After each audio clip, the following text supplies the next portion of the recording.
What is up, everyone? Welcome back to another video today, and in this video we are at Sioux Falls Regional Airport for the 27th airport update for the month of May 2022.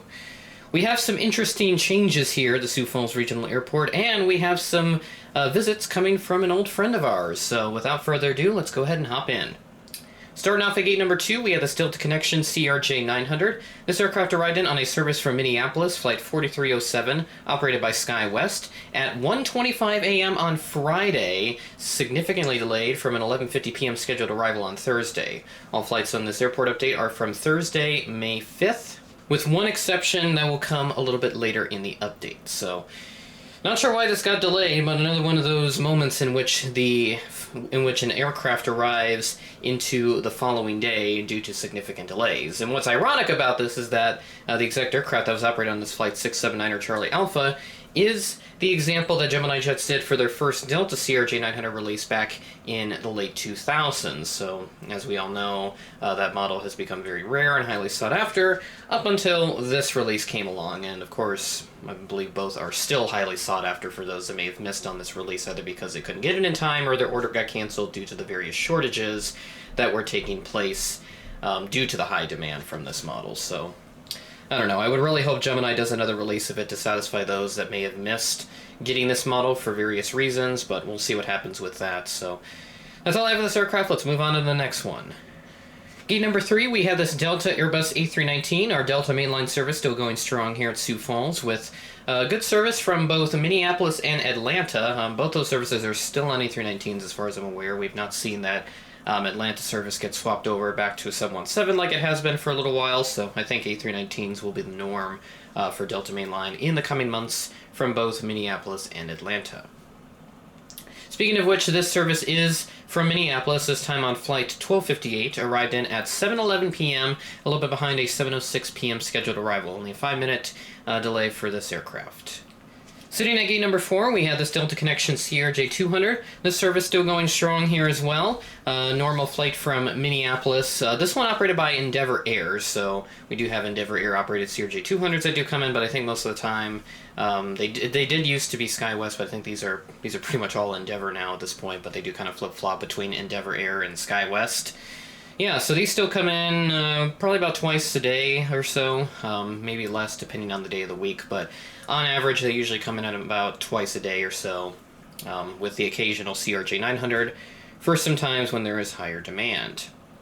So this aircraft arrived in, obviously from Minneapolis. This is flight 5468 operated by Endeavor Air. Arrived in at 9:44 a.m. ahead of a scheduled 10:04 a.m. arrival. Bit of a shakeup here at Sioux Falls as Frontier is occupying gate number 5. So something seems to be happening with Gate 1, as I also noticed Allegiant is occupying Gate 3 as well. So something seems to be happening with Gate 1. Not sure if they're doing maintenance on it or something with the jet bridge especially. Yes, we do have a glass jet bridge at Gate 1 as far as I'm aware. I did fly out of and into Gate 1 in Sioux Falls when I took those flights back in 2019 as far as I'm aware. So I did not notice if that was a glass jet bridge or not, but I've been told that it is. So I don't know, maybe I'll have to get one of the JC Wings jet bridges at some point to perfectly and accurately replicate that. But regardless, this Frontier E320, Griswold the Bear, first time I've used this in a while at Sioux Falls. This aircraft arrived in on a service from Denver, flight 442, at 10:27 a.m. ahead of a scheduled 10:41 a.m. arrival. Pretty much all of our Frontier services, Las Vegas and Orlando International, those are still going. I've not heard much about passenger loads, so I'm not sure if they're doing well enough to the point where they'll keep these services going, but if I had to guess, some of those are going to remain seasonal and will probably be discontinued by the time summer rolls around, which we're kind of already in that phase anyway, so it might be year-round services, but I don't know for sure. Pushing back out of gate number 6, we had this United Express CRJ 200 in the Evo Blue livery. This aircraft originally arrived in from Denver and is going to be heading out to Chicago O'Hare, flight 4771. This is operated by SkyWest. Departed at 3:14 p.m., a bit behind a 3 p.m. scheduled departure time. 14 minutes of a delay for this aircraft, and we will have one of our old visitors occupying this gate very soon. So make sure to keep an eye out for that. And that's pretty much everything we have here at the terminal. I just want to quickly point out that there are no cargo aircraft in this update. It's pretty much the same thing, and I don't want to make that too repetitive. So pretty much the cargo services have not changed, so as such I will not be featuring any cargo aircraft in this update. But just know Everything's the same, nothing's changed, so that's why there will be no cargo aircraft in this update.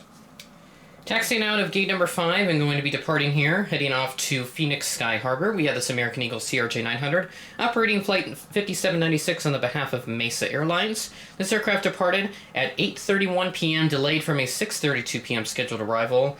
Hour and 59 minutes of a delay for this aircraft, so I'm not sure what happened there with this flight. So yeah, Phoenix service, as usual, nothing really changes here. Both Phoenix and Dallas still served on the CRJ-900, with the Embraer 175 occasionally popping in every once in a while. Great to see the Mesa House livery CRJ-900 making another appearance here at Sioux Falls. This aircraft arrived in on a service from Dallas-Fort Worth on Flight 5810, obviously operating on the behalf of Mesa Airlines, and is supposed to be occupying Gate 5, but he's sitting here on the de-icing pad because of the Frontier A320 that is currently occupying this gate. So he's going to be waiting for that Frontier to get out of the way before occupying that gate. Obviously, that would not happen in real life, but for the sake of this update to have as many aircraft as possible, that's what's happening here. This aircraft arrived in at 9:57 p.m., a bit delayed from a 9:29 p.m. scheduled arrival, 28 minutes of a delay for this aircraft. Taxiing out of the terminal and going to be heading out to Las Vegas, operating on Flight 29, we have this Allegiant Airbus A320. He departed at 11:56 a.m., right near an 11:55 a.m. scheduled departure time. And yeah, this Las Vegas service still going pretty strong here, along with pretty much all of our other services as well. I mean, Nashville's here. I haven't seen much on San Diego. That was supposed to start up here at some point, but I've not seen it as of late.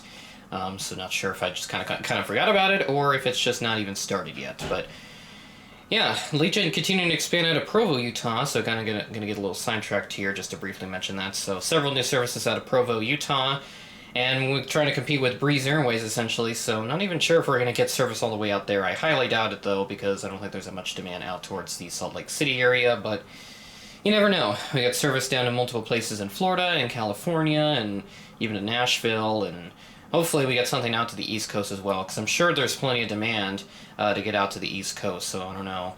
Legion's starting some new services out of Newark, and Des Moines is going to be getting that service here very soon, so hopefully we are to get some service maybe to Newark or even to JFK at some point. I don't know for sure how much bigger this airport's going to get, but hopefully an East Coast service is not far out. I know Charlotte will be returning this coming fall. That's the closest we have to an East Coast service at this point, but we would like kind of a more official East Coast service to like New York or something. Florida doesn't really count, as it's more down in the southeast and more on the Gulf Coast. One more aircraft and then we will wrap up this update.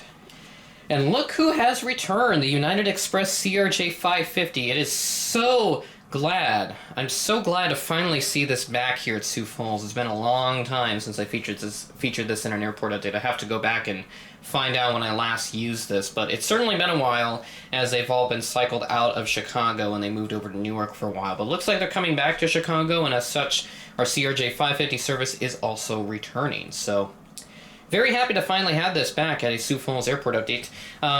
This aircraft arrived in on Friday, May 6th. I believe that was our first day of this CRJ-550 service making a return here at Sioux Falls, so I couldn't miss up on an opportunity to feature this. So this aircraft arrived in on flight 4381, arrived in at 5:15 p.m., ahead of a scheduled 5:43 p.m. on Friday. And that won't do it here at Sioux Falls. 27 airport updates up to this point, so a little over 2 full years now at this point since starting these Sioux Falls airport updates, with a few missed months here and there for various reasons. So yeah, again, no cargo aircraft in this update, as pretty much everything's the same. I don't want to have it be too repetitive on that, so I'll only feature the cargo service if absolutely necessary.